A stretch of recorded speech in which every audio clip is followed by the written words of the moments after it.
The obsession with finished products, whether it is in relationships, careers, art, or even material possession, reveals humanity's addiction to completion. You know, we crave what looks done, what looks polished, and even ready to serve us. You know, but the irony is that what is finished has already reached its peak.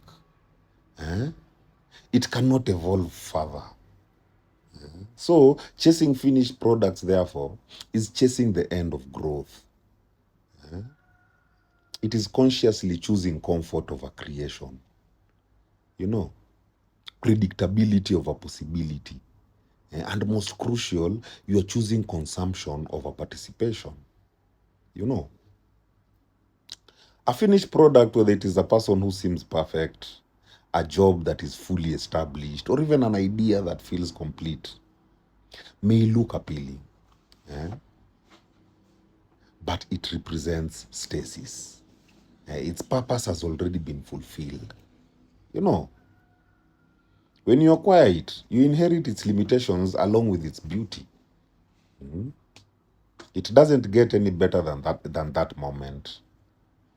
Because everything beyond it is decline, maintenance, or even slow decay.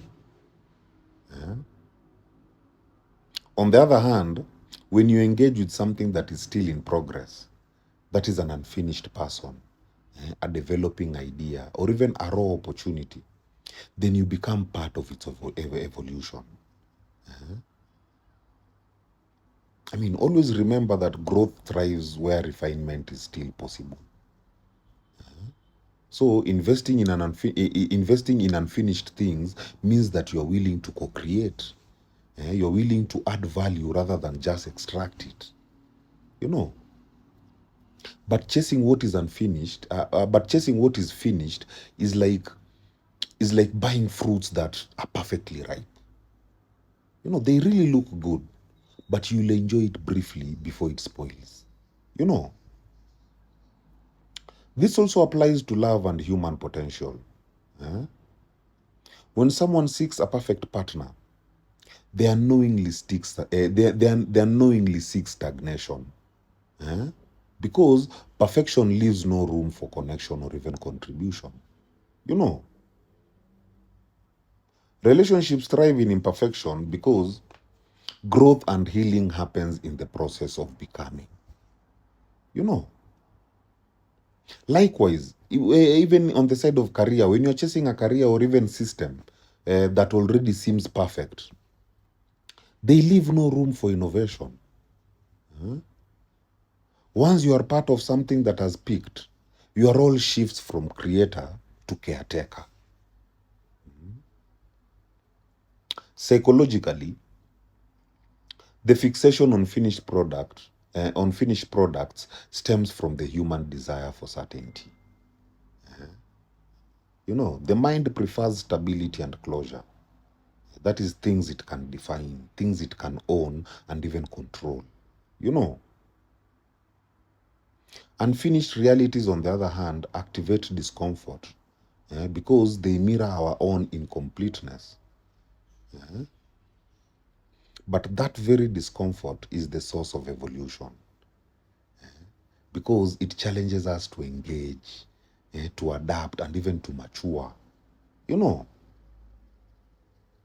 those who only desire finished things often struggle with the vulnerability that comes with creation. They want results without risk.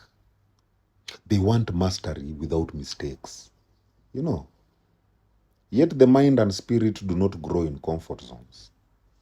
They expand through friction. You know, the pursuit of unfinished things forces the psyche to move from consumer to creator. You know, from observer to participant. Spiritually, chasing finished things is a form of attachment to form rather than essence.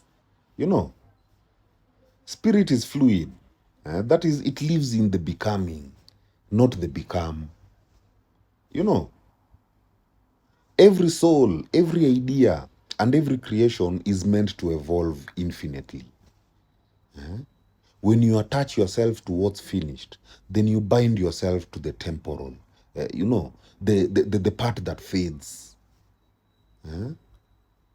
But when you engage with what's still forming, then you participate in divine creation. You know, you become a vessel of transformation rather than a collector of outcomes.